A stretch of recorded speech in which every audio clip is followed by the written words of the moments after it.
Така, здравейте на всички, аз съм Валю Донови и сега ще ви покажа как става един фокус с монетка.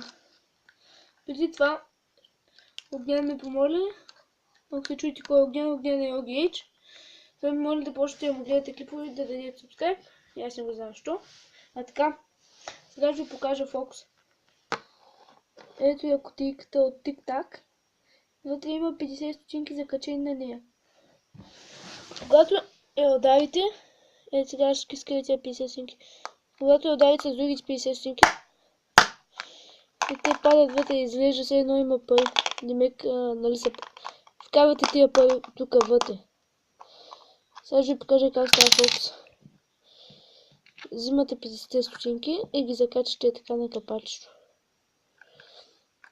Оп, така и ги закачате. И сега почвате да си криете така стотинките.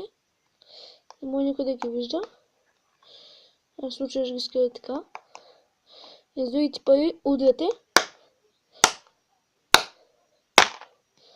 Оп, и влизат вътре.